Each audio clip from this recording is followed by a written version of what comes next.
Hello students, आमे पढ़ुचे class 10 science chapter 2 acid bases and salt. एटा होची पार्ट 3। तो जो माने पार्ट 1 और 2 देखि नाहंती किंबा देखिचंती किंतु भूली जाइचंती से माने आउ थरे पार्ट 1 और 2 देखि सारंतो तापर ए पार्ट देखिबे, जहार लिंक डिस्क्रिप्शन में दिया जाइछे। तो टाइम वेस्ट करबानी, स्टार्ट करबा पार्ट 3। लास्ट पार्ट रे आमे पढ़ितिले एसिड एवं बेसेस कहा संगरे रिएक्शन करिकी कौन प्रोडक्ट दउचंते। जेमिति कि एसिड मेटाल संगरे रिएक्शन करिकी सॉल्ट और हाइड्रोजन दउचे, ठीक सेमिति बेस मध्य मेटाल संगरे रिएक्ट करिकी सॉल्ट और हाइड्रोजन दउचंते। एसिड मेटाल कार्बोनेट संगरे रिएक्शन करिकी सॉल्ट, कार्बन डाइऑक्साइड और वाटर दउचे, किंतु बेस मेटाल कार्बोनेट संगरे रिएक्शन करिबो नाही। काहेकि तार कारण मध्ये हमें पढ़ितिले मेटाल कार्बोनेट निजे होउची गोटे बेसिक नेचर रो, तो बेस और बेस रिएक्शन करि परिबे नाही। सेति पई मेटाल कार्बोनेट बेस संगरे रिएक्शन करिबो नाही। नेक्स्ट आसिला hydrogen carbonate, metal hydrogen carbonate बा बाइकार्बोनेट एसिड संगरे रिएक्शन करिकि से सॉल्ट, कार्बन डाइऑक्साइड और वाटर दबो, आउ बेस संगे रिएक्शन करिकि से किछि दबो नाही। काहेकि जेमिति मेटाल कार्बोनेट निजे गोटे बेस, सेमिति मेटाल हाइड्रोजन कार्बोनेट मध्य निजे गोटे बेस बा बेसिक नेचर रो। नेक्स्ट आसिला metal oxide. Metal oxide acid संगे रिएक्शन करिवो नाही। काहेकि ना मेटाल ऑक्साइड होची निजे गोटे एसिड नेचर रो, तो एसिड और एसिड संगे रिएक्शन करि परिबो नाही। सेति पई एसिड मेटाल ऑक्साइड संगे रिएक्शन करिवो नाही, तो नो रिएक्शन बोली लिखा हिची। किंतु मेटाल ऑक्साइड जेहेतु एसिड गोटे बेस संगे रिएक्शन करि परिबो, से माने प्रोडक्ट रे सॉल्ट और वाटर देबे। बुझियला? तो मेटाल ऑक्साइड संगे बेस रिएक्शन करि कोन दबो? सॉल्ट और वाटर। सेमिति ऑक्साइड ऑफ नॉन मेटाल, ता संगे ऑक्साइड ऑफ नॉन मेटाल होची बेसिक नेचर रो, सी निजे गोटे बेस, सेति पई से बेस संगे रिएक्शन करिवोनी, किंतु एसिड संगे रिएक्शन करिकि सॉल्ट एंड वाटर दबो। सेति पई acid plus non metal of oxide is equal to salt plus water. आउ आमे पढ़ितिले एसिड बेस संगे रिएक्शन करिकि सॉल्ट और वाटर दियंती, जहा को आमे न्यूट्रलाइजेशन रिएक्शन बोली कहू। काहेकि सॉल्ट गोटे न्यूट्रल, ना तारो एसिडिक नेचर थाए ना तारो बेसिक नेचर थाए, सेति पई सॉल्ट को आमे न्यूट्रल कहूथिबारो ए रिएक्शन को आमे न्यूट्रलाइजेशन रिएक्शन बोली कहू। बुझियला? एटा थिला पार्ट 1 और 2 रो किछि मात्रा रे समरी। तमे ए टेबल टी को बहुत भलो भाबर मन रखो, काहेकि ना एटा बहुत इंपोर्टेंट टेबल टी, आउ आ ऊपर बहुत सारा क्वेश्चन एग्जाम रे आसे। जिबा नेक्स्ट को। नेक्स्ट आसिला यूनिवर्सल इंडिकेटर। कौन universal indicator? Use of regular indicator does not give the idea about the strength of acid or base, so to get the strength as well as the acidic and basic nature of a given solution, universal indicator is used। कौन कहला? देखो आम पाखे जो natural indicator थिला, आमे जो पढ़ितिले turmeric हो, लिटमस हो, ये सब नेचुरल इंडिकेटर हो किंबा सिंथेटिक इंडिकेटर हो किंबा ऑल्फैक्टरी इंडिकेटर हो, आमे जोटा पार्ट 1 ने पढ़ितिले से माने तुमको एया जणै परिबे जे गिवन सॉल्यूशन टा एसिड ना बेसिस, किंतु सेटा केते स्ट्रांग एसिड बा केते स्ट्रांग बेसेस सेटा तुमको जणै परिबे नाही। तो सेति पई एसिड और बेसेस रो स्ट्रांगनेस जानिया पई, तार स्ट्रेंथ जानिया पई हमें यूनिवर्सल इंडिकेटर व्यवहार करो। यूनिवर्सल इंडिकेटर तुमको डिफरेंट कलर शो करे कि सेटा केते स्ट्रांग एसिड एवं केते स्ट्रांग बेस से तुमको जणै परिबो। बुझियला? नेक्स्ट आसिला universal indicator shows the different color over the range of pH value from 1 to 14 for a given solution। Universal indicator केमिति जणैबो कोटा स्ट्रांग कोटा वीक? तार pH वैल्यू को नेकी। pH वैल्यू कोन आमे नेक्स्ट स्लाइड रे देखिबा। तो pH वैल्यू 1 ने कि 14 पर्यंत तार सॉल्यूशन टा केते एसिडिक केते बेसिक जणा पकई पारे। कोन से pH वैल्यू आमे देखिबा। pH कहला pH is equal to potential of hydrogen बा power of hydrogen। आमे पढ़िथिले जेतेबेले एसिड को आमे पानी रे गोळौचे बा बेस को पानी रे गोळौचे एसिड पानी रे गोळेले हाइड्रोजन आयन को डिसोसिएट करे सेमिति बेस को पानी रे गोळेले से हाइड्रोक्साइड आयन बा OH माइनस आयन को डिसोसिएट करे एटा आमे पार्ट 2 रे पढ़िचे तो केते परिमाणर हाइड्रोजन आयन को से माने डिसोसिएट करिवे सेथुर तार पीएच जोड़ा पड़िबो सेति पई ताको पोटेंशियल ऑफ हाइड्रोजन बा पीएच बोली कहवा जाय OH रे मध्य हाइड्रोजन अछि H+ रे मध्य हाइड्रोजन अछि तो आइदर एसिड हो किबा बेसिस हो से माने पानी रे गोळिला परे हाइड्रोजन केते डिसोसिएट करूचंती हां बा हाइड्रोक्साइड आयन केते डिसोसिएट करूचंती ता परे तार स्ट्रांगनेस ता जोड़ा पड़े एटा मध्य आमे पार्ट 2 रे पढिचे तो आगु देखिबा एठी गोटे चित्र देखि पारथिबो तो एई भलिया कलर रे हमर यूनिवर्सल इंडिकेटर जणैबो जे गिवन सॉल्यूशन ता एसिडिक ना न्यूट्रल ना बेसिक बा alkaline alkaline cone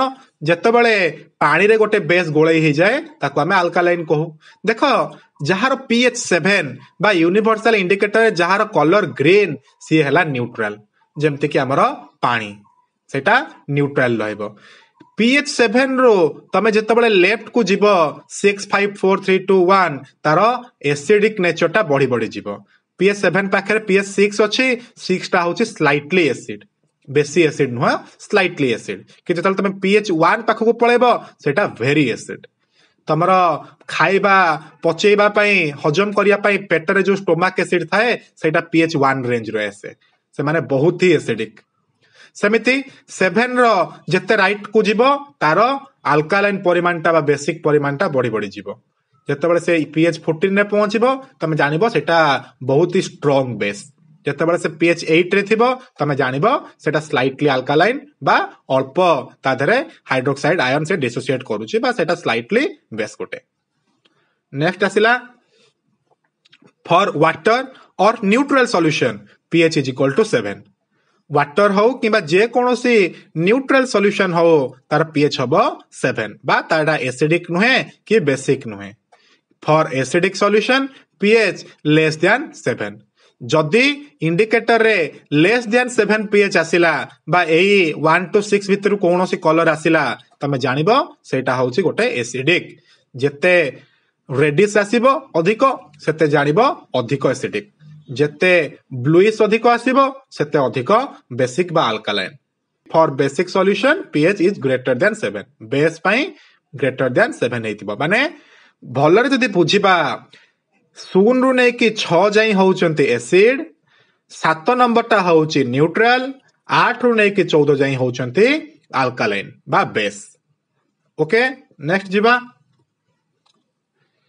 pH in our digestive system हमर हजम क्रिया रे हम पाकस्थली रे थिबा pH विषय रे जानिबा dilute HCl बा hydrochloric acid help in digestion of food in our stomach किए हमको डाइजेशन में सहायता करे हाइड्रोक्लोरिक एसिड बा HCl हम पेट भितरे हाइड्रोक्लोरिक एसिड रो क्षरण होउथिबारो से हमको डाइजेशन में सहायता करे बा हजम क्रिया रे सहायता करे excess of acid in stomach causes acidity बा indigestion antacids like magnesium hydroxide जार फार्मूला हला MgOH2 and sodium hydrogen carbonate बा baking soda are used to neutralise excess acid तमे देखिथिबो बेले बेले हमको एसिडिटी हुए हां खाइबा भलरे हजम हुएनी पेट भितरे केमती गोटे गोलमालिया लागे ताको हमें एसिडिटी कहू बा इंडाइजेशन कहू बदहजमी बेली कहू सेतबेले हमको कोन करिया पड़े एसिडिटी कहा जको हुए एक्सेस एसिड जको तो एसिड को न्यूट्रल करिया पे हमको कोन दरकार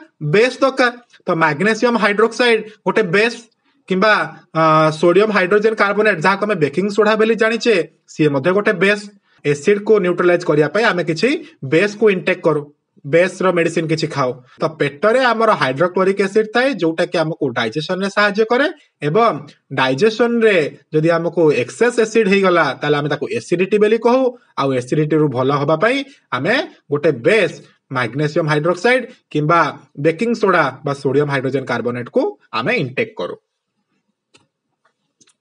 तापरे कोन हला tooth decay cause by acid तो खाइबा पाई एसिड रो व्यवहार देखिले एबे टूथ डिके बा दांत क्षय हबा दांत रे जो पोको लागे बेली हमें कहो ता पाई मध्य एसिड दाई केमिति the bacteria present in our mouth convert the sugar into acid जो बैक्टेरिया आमर माउथ रे अछंती पार्टी रे जो बैक्टेरिया माने अछंती से माने कोन करंती सुगर को एसिड रे कन्वर्ट कर दियंते आमे जो चीनी जातीय खाद्य खाउचे चॉकलेट खाउचे किछि भी सुगर आइटम आमे खाउचे ताको से माने एसिड रे कन्वर्ट कर दियंते किए करंती बैक्टेरिया माने करंती when the pH of acid formed in the mouth fall below 5.5 tooth decaying starts जेतेबेले से एसिड टा रो pH 5.5 हे जिवो को एसिड जो एसिड टा बैक्टेरिया माने तयारी करचंती सुगर को भांगी की जो एसिड टा बैक्टेरिया माने तयारी करचंती जदि तार pH 5.5 रो कम आसी गला ताले सेठी दांत क्षय होबा स्टार्ट करिवो दांत को से कोणा करिवा आरंभ करिवो The excess acid has to be removed by cleaning the teeth with good quality of toothpaste because these kind of toothpaste are alkaline in nature. तो आमे से दांत पोको खाइबार रक्षा पाया को हेले आमे कोन करिया पड़ियो गोटे भलो टूथपेस्ट व्यवहार करिया पड़िबो काहे कि ना टूथपेस्ट रे अल्कालाइन थाए अल्कालाइन माने बेस थाए जेहेतु बैक्टेरिया एसिड तयारी करूची ताको न्यूट्रल करिया पे आमे जदी बेस रो यूज करिबा ताले से एसिड टा न्यूट्रल हे जिवो आउ टूथ डिके हबो नाही दांत क्षय हबो नाही तो बुझ पालो एसिड हमर डे टू डे लाइफ रे कोन कोन सहायता करूची बा कोन कोन क्षति करूची सेपट देखिले आमे हजम क्रिया रे सहायता करूची एबे देखिले आमे दांत क्षय करिवारे मध्य से दायी प्लांट्स एनिमल एंड पीएच कोन plants animal our body works within the pH range of 7.0 to 7.8. Living organisms can survive only in a narrow range of pH change. When pH of rainwater is less than 5.6, it is called acid rain. When acid rain flows into river, it lowers the pH of the river water. The survival of aquatic life in such river becomes difficult.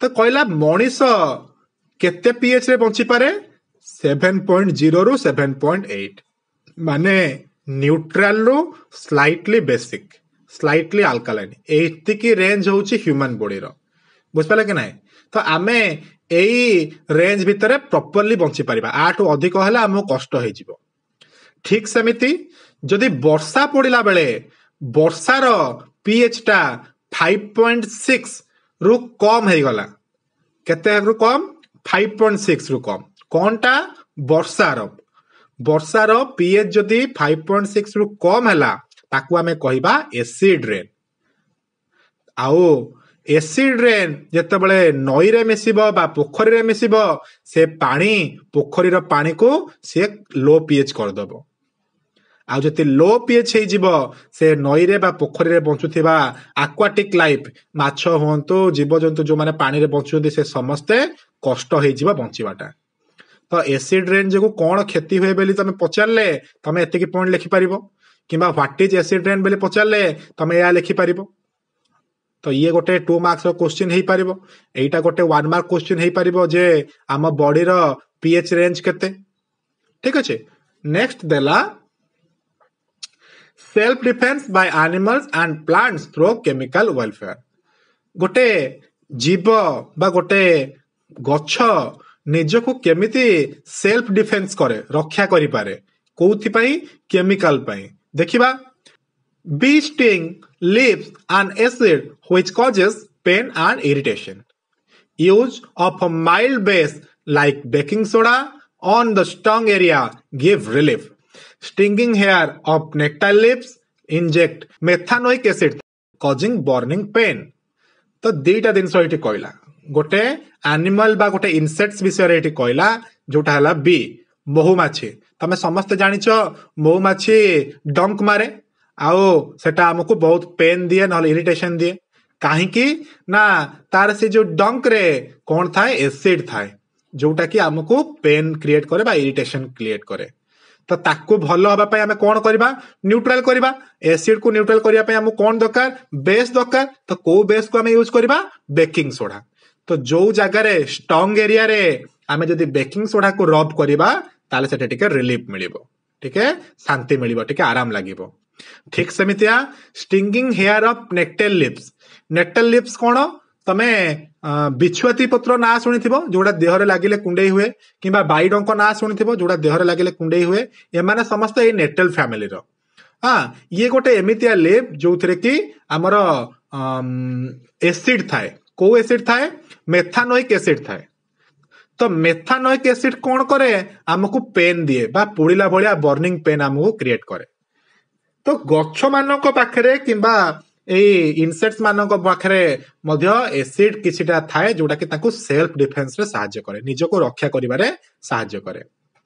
Nature provides neutralisation option. Nettle is a herbaceous plant which grow in the wild. It leaves up stinging hair which cause painful sting when touched accidentally. This is due to the methanoic acid secreted by them. A traditional remedy is rubbing the area with the leaf of the dog plant which often grows beside the nettle in the wild. କହିଲା ନେଟେଲ leaf ହଉଛି ଗୋଟେ ହର୍ବିସରସ୍ plant ଯୋଉଟା କି ଜଙ୍ଗଲରେ ବଢେ ବା wild ଜାଗାରେ ବଢେ। ତାର ଯୋଉ ଷ୍ଟିଙ୍ଗିଂ ହେୟାର ଥାଏ, ତାର ଯୋଉ ଛୋଟ ଛୋଟ ହେୟାର ସବୁ ଥାଏ, ସେ ହେୟାର ରେ ଏସିଡ ଥାଏ। କୋଉ ଏସିଡ ଥାଏ? ମେଥାନୋଇକ ଏସିଡ ଥାଏ। ତ ମେଥାନୋଇକ ଏସିଡ କଣ କରେ? ଆମକୁ ବର୍ନିଂ ପେନ୍ ଦିଏ। ତ ଏଥିରୁ ରକ୍ଷା ପାଇବା ପାଇଁ କଣ କରାଯାଏ? ଡକ୍ ପ୍ଲାଣ୍ଟ, ଏଇଟା ଆଉ ଗୋଟେ ଗଛ, ଡକ୍ ପ୍ଲାଣ୍ଟର ଲିଫ୍ କୁ ତା ଦେହରେ ରବ୍ କରାଯାଏ, ସେଇଠି ଘଷାଯାଏ। ଯୋଉଠି ଆମର ନେଟେଲ ଲିଫ୍ ଲାଗି ଯାଇଥିବ ସେଠି ଯଦି ତମେ ଡକ୍ ପ୍ଲାଣ୍ଟର ଲିଫ୍ କୁ ଘଷି ଦବ ତାହେଲେ ସେଇଟା ତମକୁ ପୋଡା କମିଯିବ। ଡକ୍ ପ୍ଲାଣ୍ଟ କୋଉଠି ମିଳେ? ଯୋଉଠି ନେଟେଲ ଲିଫ୍ ମିଳେ ତାରି ସାଇଡରେ ଡକ୍ ପ୍ଲାଣ୍ଟ ମଧ୍ୟ ମିଳିଯାଏ। ତ ଦେଖ ନେଚର କେତେ ବାଲାନ୍ସ କରିକି ରଖିଛି। ତମେ ଆକ୍ସିଡେଣ୍ଟାଲି ଛୁଇଁ ଦେଲେ ତମକୁ ପେନ୍ ହଉଛି, ତାରି ପାଖରେ ହିଁ ତାର ମେଡିସିନ ସେ ରଖିଛି। ଭଲ କଥା ନା ନାଇଁ? ଆମେ ଏବେ ନେକ୍ସଟ ଦେଖିବା ସମ୍ ନ୍ୟାଚୁରାଲ ଅକରିଂ ଏସିଡ। ନେଚରରେ ମିଳୁଥିବା ଏସିଡ ଆମେ ପଢିଥିଲେ। ଏସିଡ ଗୋଟେ ନ୍ୟାଚୁରାଲ ଏସିଡ ଅଛି, ଗୋଟେ ସିନ୍ଥେଟିକ ଏସିଡ ଅଛି ବା କେମିକାଲ ଏସିଡ ଅଛି। ତ ନ୍ୟାଚୁରାଲ ଅକରିଂ ଏସିଡ ଯୋଉଟା କି ନେଚରରୁ ଆମେ ପାଇଥାଉ, ଯେମିତି କି ଆମେ ଭିନେଗାରରେ ଏସିଟିକ ଏସିଡ ପାଉ। କୋଉ ଏସିଡ? ଏସିଟିକ ଏସିଡ କୋଉଠି ମିଳେ? ଭିନେଗାରରେ ମିଳେ। ଅରେଞ୍ଜରେ କଣ ଥାଏ? ସାଇଟ୍ରିକ ଏସିଡ ଥାଏ। ଟର୍ମାରିନରେ କଣ ଥାଏ? ଟାକ୍ଟାରିକ ଏସିଡ ଥାଏ। ଟମାଟୋରେ କଣ ଥାଏ? ଅକ୍ସାଲିକ ଏସିଡ ଥାଏ। ସୋର ମିଲ୍କ ବା କର୍ଡ ବା ଦହି, ତା ଦେହରେ କଣ ଥାଏ? ଲାକ୍ଟିକ ଏସିଡ ଥାଏ। ଲେମନ ବା ଲେମ୍ବୁ କଣ ମିଳେ? ସାଇଟ୍ରିକ ଏସିଡ ମିଳେ। ଆଣ୍ଟ ଷ୍ଟିଙ୍ଗ, ପିମ୍ପୁଡି କାମୁଡ଼ିଲେ କଣ ମିଳେ? ମେଥାନୋଇକ ଏସିଡ। ନେଟେଲ ଷ୍ଟିଙ୍ଗ ବା ସେଇ ଯୋଉ ପତ୍ର ଆମେ ଦେଖିଲେ ସେଥିରୁ କଣ ମିଳେ? ମେଥାନୋଇକ ଏସିଡ। ତ ଦେଖ ନେଚରରୁ ପାଉଥିବା ଜିନିଷ ମାନଙ୍କରେ ଆମେ କଣ କଣ ସବୁ ଏସିଡ ପାଉଛେ ସେ ସବୁ ନାଁ ଏଠି ଲେଖାଯାଇଛି। ବୁଝିହେଲା ଭଲ କି? ଏଇ ଟେବୁଲଟା ମଧ୍ୟ ଗୋଟେ ଇମ୍ପୋର୍ଟାଣ୍ଟ। ଏଥିରେ ବହୁତ ସାରା ଫିଲିଂ ଦ ବ୍ଲାଙ୍କ୍ସ କ୍ୱେଶ୍ଚିନ୍ ଆସେ। ତମେ କୋଉଥିରୁ କଣ ପାଅ ବୋଲି ତମେ ଏଇଠୁ ଲେଖିପାରିବ। ନେକ୍ସଟ ଆସିଲା ସଲ୍ଟ। ତ ଆମେ ଏସିଡ ପଢି ସାରିଲେ, ବେସ୍ ପଢି ସାରିଲେ, ଏବେ ଆମେ ଆସିବା ସଲ୍ଟ କୁ। କଣ କହୁଛି ସଲ୍ଟ ଦେଖିବା। କ୍ୟାରେକ୍ଟରିଷ୍ଟିକ୍ସ ଅଫ ସଲ୍ଟ, ସଲ୍ଟର ଗୁଣ କଣ? Most of the salts are crystalline solid. ସବୁତକ ସଲ୍ଟ, ପ୍ରାୟ ସବୁତକ ସଲ୍ଟ କ୍ରିଷ୍ଟାଲାଇନ, ସ୍ଫଟିକ ଟାଇପର। ତମେ ଲୁଣ ଦେଖିଥିବ, ସେଟା ଗୋଟେ କ୍ରିଷ୍ଟାଲ। ଯେତେକ ପ୍ରାୟ ସଲ୍ଟ ଅଛନ୍ତି ସେମାନେ ସମସ୍ତେ ହଉଛନ୍ତି କ୍ରିଷ୍ଟାଲାଇନ। ସଲ୍ଟ ମେ ବି ଟ୍ରାନ୍ସପରେଣ୍ଟ ଅର ଓପେକ୍। ସଲ୍ଟ କଣ ହେଇପାରେ? ଟ୍ରାନ୍ସପରେଣ୍ଟ ହେଇପାରେ, ପାରଦର୍ଶୀ ହେଇପାରେ।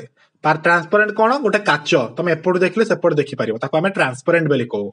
ଓପେକ୍, ଓପେକ୍ ଯୋଉଟା ଟ୍ରାନ୍ସପରେଣ୍ଟ ନୁହେଁ ସେଟା ଓପେକ୍। ପଥର ଗୋଟେ, ପଥରର ଏପଟୁ ଦେଖିଲେ ସେପଟ ଦେଖାଯିବ କି? ନାଇଁ। ତ ଟ୍ରାନ୍ସପରେଣ୍ଟ ହେଇପାରେ, ନହେଲେ ଓପେକ୍ ମଧ୍ୟ ହେଇପାରେ। Most of the salts are soluble in water. ସିଏ ପାଣିରେ ଗୋଳେଇ ହେଇପାରେ। ମୋଷ୍ଟ ଅଫ ଦ ସଲ୍ଟ, ପ୍ରାୟ ସବୁତକ ସଲ୍ଟ ପାଣିରେ ଗୋଳେଇ ହେଇ ପାରନ୍ତି। Solution of the salt conduct electricity in their molten state also. ଦେଖ ଆମେ ଜାଣିଛେ ଯେତେବେଳେ ଆମେ ଇଲେକ୍ଟ୍ରୋଲିସିସ୍ କରୁ ପାଣିରେ, ପାଣି ଇଜ ନଟ୍ ଅ ଗୁଡ କଣ୍ଡକ୍ଟର ଅଫ ଇଲେକ୍ଟ୍ରିସିଟି। କିନ୍ତୁ ଯେତେବେଳେ ତା ଦେହରେ ଆମେ ସଲ୍ଟ କୁ ଗୋଳେଇ ଦଉ ସେଟା ଗୁଡ କଣ୍ଡକ୍ଟର ହେଇଯାଏ। ତ ସଲ୍ଟର ସଲ୍ୟୁସନ ହଉ କିମ୍ବା ମୋଲ୍ଟେନ୍ ସଲ୍ଟ ହଉ, ତରଳା ଯାଉ, ସେମାନେ ଇଲେକ୍ଟ୍ରିସିଟିକୁ କଣ୍ଡକ୍ଟ କରିପାରିବେ। The salt may be salty, sour, sweet, bitter or umami or savory. ତ ସଲ୍ଟ ର ଟେଷ୍ଟ କେମିତିଆ? ସଲ୍ଟ ର ଟେଷ୍ଟ, ସଲ୍ଟି ଆମେ ଜାଣିଛେ, ଲୁଣର ଟେଷ୍ଟ ଲୁଣିଆ। ସେଇଟା କିନ୍ତୁ ପିତା ବି ହେଇପାରେ, ସେଇଟା ଖଟା ବି ହେଇପାରେ, ମିଠା ହେଇପାରେ, ପିତା ହେଇପାରେ କିମ୍ବା ଟେଷ୍ଟି ମଧ୍ୟ ହେଇପାରେ। ନ୍ୟୁଟ୍ରାଲ ସଲ୍ଟସ ଆର୍ ଅଡରଲେସ୍। ଯୋଉଟା neutral salt, jar acidic character नाही कि बेसिक कैरेक्टर नाही से माने होचुनी ऑर्डरलेस ताकर कोनोसी बासना मध्य नाही कहार न्यूट्रल सॉल्ट तो सॉल्ट कोन एसिडिक अछि सॉल्ट कोन बेसिक अछि सेटा हमें आगु देखिबा किंतु एतिकी जानिथिबा सॉल्ट होची ऑर्डरलेस बा तार कोनोसी स्मेल नाही सॉल्ट कैन बी कलरलेस और कलर्ड तो सेटा कलरफुल भी हेई पारे कलरलेस मध्य हेई पारे तमे ब्लैक सॉल्ट देखिथिबो बा ब्लैक सॉल्ट रो ना सुनिथिबो सेटा टिके पर्पलिश ब्लैकिश देखा जाए किंतु तमे खाइबा सोडा देखिथिबो सेटा व्हाइट देखा जाए सेमिति किछिरा सॉल्ट अछि जोटा कलर किछि न थाए नेक्स्ट आसीबा फैमिली ऑफ सॉल्ट सॉल्ट रो परिवार विषय रे पढिबा तार किए बापा मां भाई भौणी कोन अछन हमें देखिबा ठीक अछि तो कहला salt having common acidic or basic radical are said to be the same family तो जो salt रो common acidic और basic radicals थाए ताकू हमें salt family रे नौ कौन ता माने गोटे strong acid जते बळे weak base संगरे मिसिबो से गोटे acidic salt दबो तो हमें पढिचे acid plus base is equal to salt plus water एठी सेया ही हेइचे किंतु जते बळे गोटे स्ट्रांग एसिड गोटे वीक बेस संगे रिएक्शन करिवो जेहेतु एसिड ता स्ट्रांग से सॉल्ट ता मध्ये गोटे एसिडिक सॉल्ट पाल्टी जीवो आ एठी H2O बा वाटर मिलिबो टू ता स्मॉल होबा कथा एठी बड़ होई जाईची टाइपिंग मिस्टेक पय समिति वीक एसिड जदि स्ट्रांग बेस संगे मिसिबो एठी की स्ट्रांग बेस ता स्ट्रांग तो वीक एसिड जदि स्ट्रांग बेस संगे मिसिबो सेतळे बेसिक सॉल्ट मिलिबो आ वाटर मिलिबो सेमिति स्ट्रांग एसिड जदि स्ट्रांग बेस संगे मिसिबो ताहले हमकु न्यूट्रल सॉल्ट मिलिबो एवं वाटर मिलिबो एवं जदि वीक एसिड वीक बेस संगे मिसिबो ताहले मध्य न्यूट्रल सॉल्ट मिलिबो एवं वाटर मिलिबो हां कि नहीं तो एथुर हमें कोन जानिले जे स्ट्रांग सीए सॉल्टा ता कैटेगरी रे हबो एठी एसिड स्ट्रांग बेले एटा एसिडिक सॉल्ट हला एठी बेस स्ट्रांग बेले एटा बेसिक सॉल्ट हला दी जन जाक स्ट्रांग हेले न्यूट्रल हे जिवे दी जन जाक वीक थिले न्यूट्रल हे जिवे हां कि नहीं एग्जांपल कहला sodium chloride NaCl calcium chloride belong to the chloride family ए जो फैमिली हमें पढुतिले एथिरे मध्ये क्लोरीन अछि एथिरे मध्ये क्लोरीन अछि सेथि पई एमान होचंती क्लोरीन फैमिली रो बा क्लोराइड फैमिली रो calcium chloride and calcium sulphate belong to calcium family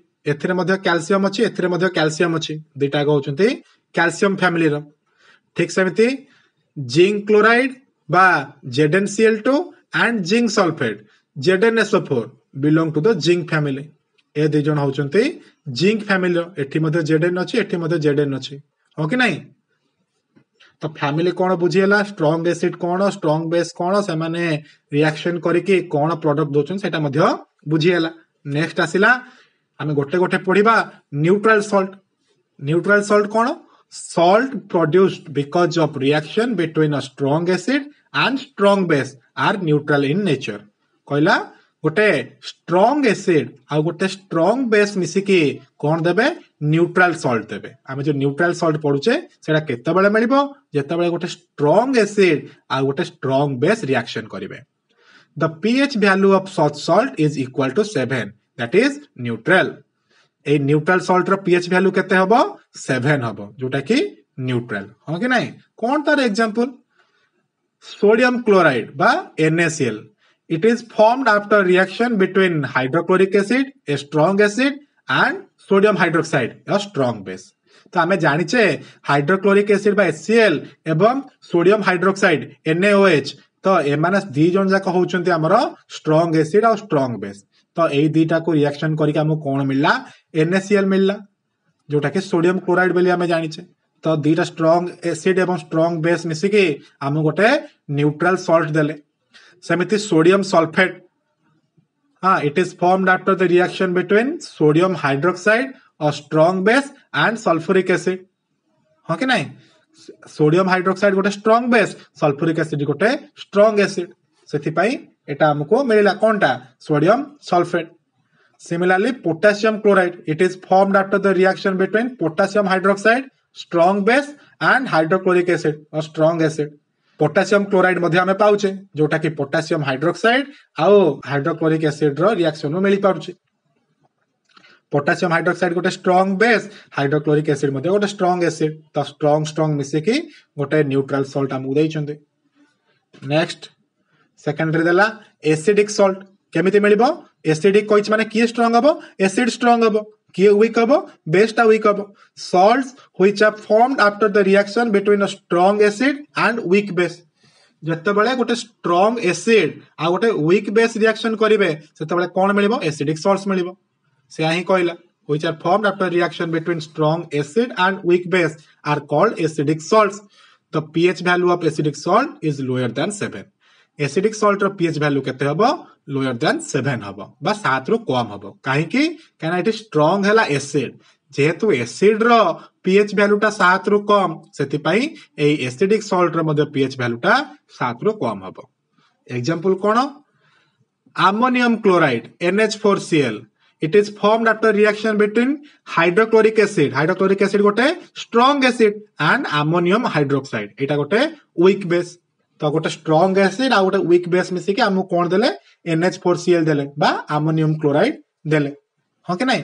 next आसिला ammonium sulphate NH4 it is formed after reaction between ammonium hydroxide गोटे weak base and sulphuric acid गोटे स्ट्रॉन्ग एसिड। तो acid के strong अछि, base एटी weak अछि, तो मिसी के से माने जोटा देले सेटा गोटे एसिडिक सॉल्ट हैला जार पीएच टा 7 टू कम हबो।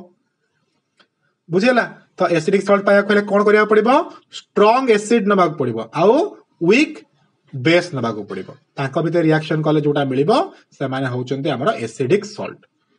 नेक्स्ट 3 नंबर पॉइंट कोन रहला, basic salts, salt which are formed after reaction between weak acid and strong base.